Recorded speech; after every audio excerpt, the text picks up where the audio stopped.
Stéphane Berry remporte le prix du concours de photographie dont la première édition a été consacrée à la faune et à la flore du Gabon. Le Musée national, cadre de manifestation, a compté parmi ses convives le ministre gabonais en charge de la culture et des arts, Patrick Mougiama Daouda. Le concours, qui a vu la participation de nombreux exposants, avait pour objectif de faire connaître les œuvres tout en valorisant la biodiversité gabonaise à travers des expositions organisées par l'agence Amazing Gabon. Nous pensons qu'il est temps que les autorités en charge de ces questions soutiennent réellement ce type d'initiative. Cette première édition a été un challenge immense.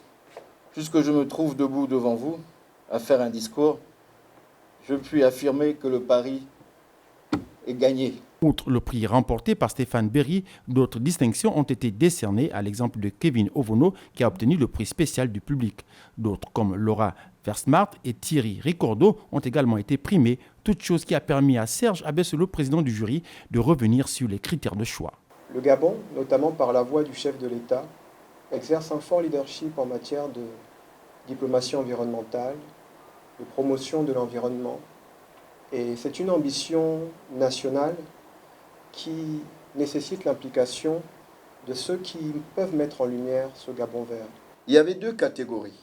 Une catégorie appelée Moana, où pouvaient concourir tous les candidats en dessous de 18 ans. Et une catégorie dite Okulu, pour ceux qui avaient 18 ans et plus. Près de 160 exposants ont pris part à cette manifestation destinée à vendre le Gabon hors de ses frontières. À travers cette plateforme d'expression, de quoi réjouir le membre du gouvernement qui souhaite voir la manifestation pérenne de l'événement. Rendez-vous a donc été pris pour l'année prochaine avec un acte 2, cette fois réservé aux photographes professionnels vivant en terre gabonaise.